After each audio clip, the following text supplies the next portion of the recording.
Ménages, que sont-elles et à quoi servent-elles? Les ménages agissent comme un filtre physique, absorbant les chocs, mais aussi comme une protection contre les agents chimiques. Dans cet article, nous vous expliquons en détail quelles sont leurs fonctions. Les ménages sont une partie fondamentale de notre système nerveux central. Il s'agit d'un ensemble de membranes qui recouvrent à la fois la moelle épinière et le cerveau, dont la fonction principale est de les protéger contre certaines agressions. Le mot méninge vient du grec, où méninx signifie membrane. Le système nerveux central est l'une des parties du corps qui a le plus besoin de protection, car c'est grâce à lui que nous pouvons accomplir toutes nos fonctions, comme la respiration. Il y a 3 méninges, piamaté, arachnoïde et durmère. Dans cet article, nous voulons expliquer comment elles sont distribuées ainsi que vous présenter quelles sont leurs principales caractéristiques et fonctions.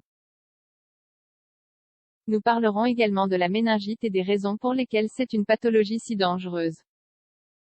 Que sont les méninges? Comme nous l'avons mentionné, le système nerveux central a besoin de différents mécanismes de protection pour assurer notre vie. Tout d'abord, il est protégé par des structures osseuses comme le crâne et la colonne vertébrale. Mais il est aussi constitué d'une série de membranes qui le protègent avant tout des agressions chimiques ou des infections, les méninges. Ce sont 3 membranes ou couches qui sont séparées les unes des autres par des espaces qui contiennent également des structures importantes.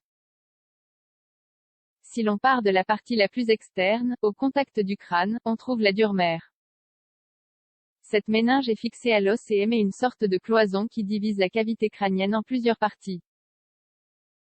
De cette façon, elle maintient les différentes parties du cerveau en place. Elle contient également les sinus veineux. L'arachnoïde est la prochaine méninge, située entre les deux. Elle est ainsi nommée parce qu'elle ressemble à une toile d'araignée. C'est la couche la plus délicate et la plus fragile. En dessous se trouve l'espace sous-arachnoïdien, qui contient le liquide céphalorachidien. La piamatée est la partie la plus interne des méninges, située au contact du cerveau et de la moelle épinière.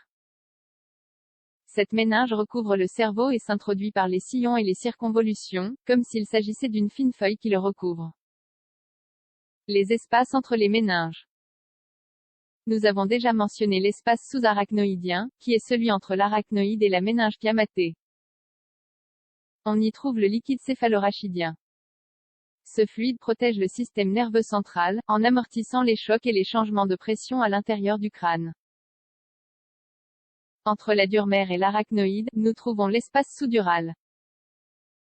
Au-dessus de la durmère se trouve le fameux espace épidural, connu parce que certains médicaments anesthésiants y sont injectés, par exemple pendant la grossesse. Cet espace est présent dans la moelle épinière, mais pas dans le cerveau. Quelles sont les fonctions des méninges? Comme nous le savons tous, la fonction principale des méninges est de protéger le système nerveux contre les blessures telles que les traumatismes. En d'autres termes, elles sont chargées d'amortir les chocs que vous pourriez recevoir. Cependant, elles agissent également comme un filtre pour les attaques chimiques. De plus, les méninges permettent au liquide céphalorachidien de circuler dans le système. Ce fluide, en plus de fournir une protection physique, aide à éliminer les déchets du cerveau et équilibre également la pression à l'intérieur du crâne.